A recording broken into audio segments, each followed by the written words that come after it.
And action.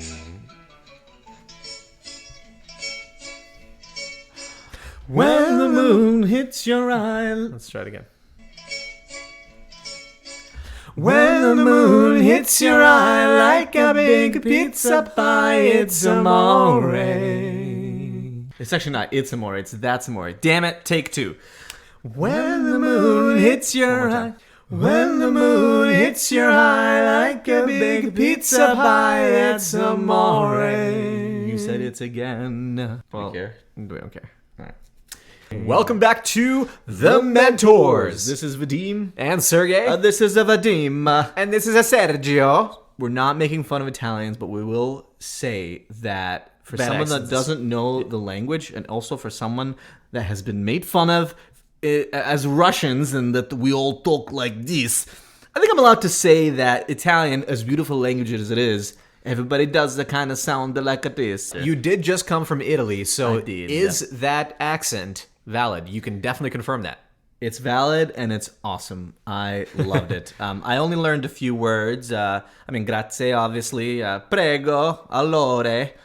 Literally, and that's how it sounds. What else did I learn? But you can get around in Italy with just speaking English, which you can in Rome and Firenze and Florence and the major, Milan, the major cities. Once you're in the boondocks, so to speak, once you're in the villages, the smaller towns, usually there's going to be somebody there that does speak English. For example, I went to a restaurant on Tuesday. Actually, I got there at 10 p.m. And this is in a small village in Italy. And when I first came in, I wanted to ask, are you guys still open? And the guy's like, un momento. And he pointed to the younger gentleman who was one of the wait staff. And he came up to me and he spoke in English. And he's like, oh, yes, of course. So we're open.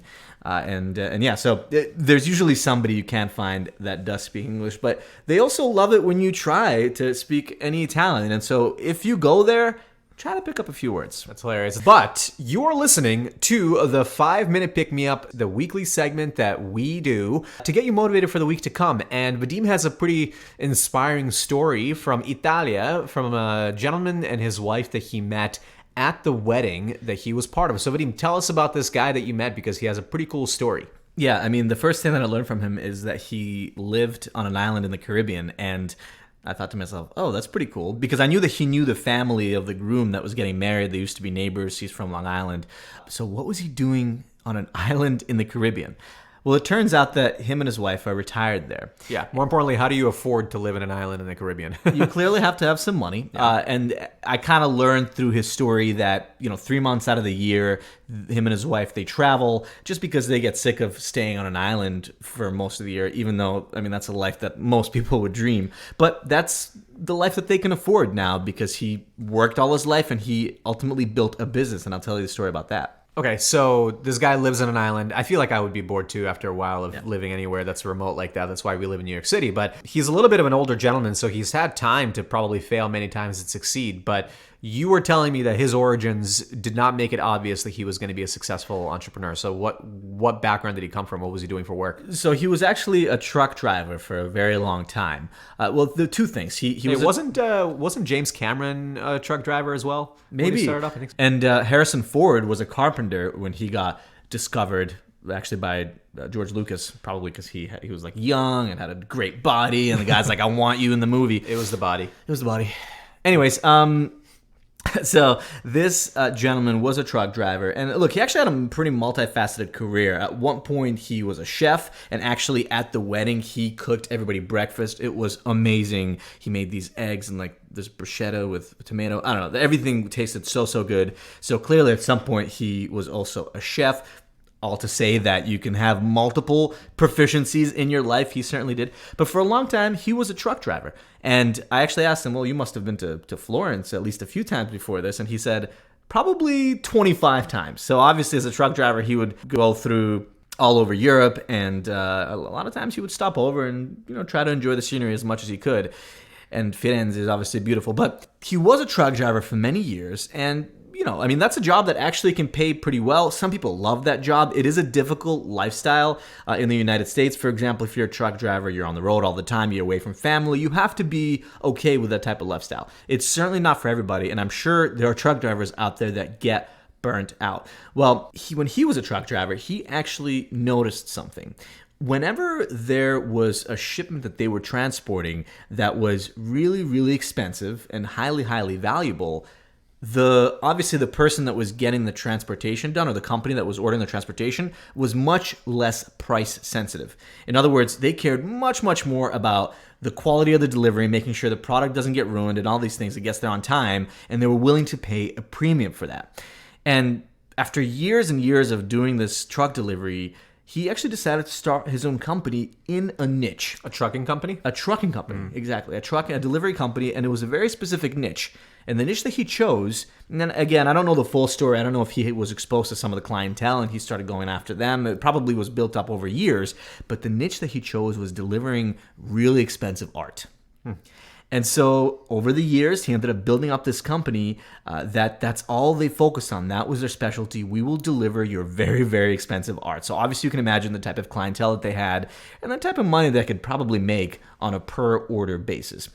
Now, why is this a motivational story to me? Well, me and Sergey have been in jobs that we didn't like, or at the very least jobs that were menial and that would burn us out. Well, sure. I mean, especially when you're starting off your career, you kind of have to take those because no one else is going to hire you, right? Yeah, and I don't know, maybe he actually really loved the truck driving job and he just identified this opportunity. But where we think this is relatable to other people is you might be in a job now and you might think, yeah, this is fine, but maybe there's something else out there for me. Or maybe you think, I don't like this and you just want to get out. But the point of the story and the main takeaway for me is you have to keep your eyes open, because actually, even if you're in a job that's not perfect, or you're in a job that's okay, but you might have other ambitions, you are actually uniquely positioned to succeed in that specific sector. Nobody knows more about what you're doing than you. You know more than 99% of the population about the industry, business, sector, whatever it is. So that's already a competitive advantage. So if you keep your eyes open and you're willing to do the hard work, you might identify an opportunity that's actually lucrative to go after, and you might be able to retire on an island. Yeah, well, the other thing that's motivational for me for this is that, I don't know, I mean, if you're in a job like that where you're a truck driver, most likely people in those jobs are either trying to, figure out how to make it to the next paycheck or trying to figure out how can they get out. Whereas this guy basically used his time on the road to start identifying, paying attention to these potential opportunities that exist in the sector that he's already in. Like you said, he's very familiar with. And since no one else is really thinking about it, his other truck driver buddies weren't thinking about it. Again, that was an advantage. Yeah. So even though he was in a job that was boring, he found something that was an opportunity and he went after it. He also knew the trucking business intimately. Think about it. He knew exactly how the companies worked. He knew how it worked to lease a truck, how much it would cost, what kind of insurance you need to buy for it, probably what the corporate formation involved, what kind of people you need to hire, and the type of work that you need to do in order to have the company structured correctly. So all that knowledge was already in his head. The only thing he had to do was connect it to a specific niche and a specific application. Now, again, there was a lot more hard work. I'm sure he had to identify customers, find them, do the sales and all that stuff, figure out where in the market he actually fit in. But eventually, all that hard work did pay off, and now he gets to live on an island, he has a sailboat, and he travels 3 months out of the year. So if you're sitting at work and you're super bored, hey, like you're bored anyway, why not try to think of ways you can improve processes in your own company, or maybe even the clientele that you have, see what they like or don't like about using your product or service or using your competitor's product or service. Do some intel gathering while you're there, using that time wisely, and potentially you might identify a business opportunity. And depending on what your work relationship is like, you never know. Sometimes the company that you work for might be your first customer. Sometimes they might be your first partner, and maybe they'll even acquire you in the end. I mean, obviously this is very circumstantial, but think outside the box and try to look past just the immediate things that are right in front of you. So that's it for our 5-minute pick-me-up for the week. And shout out to our new intern, Valerie Chapman. She just joined the Mentors team. If you see us posting on the Mentors podcast, that's Valerie doing that. And we are at the Mentors podcast on Instagram. And actually, you should follow her Instagram as well. She's got like 30,000 followers at Valerie Chapman. Check her out. She has some cool stuff that she shares. And as always, if you like this episode, please click the share button and send it to your friend on WhatsApp or email. Just one friend. That'd be really helpful for us. Cheers, and we'll see you on Wednesday.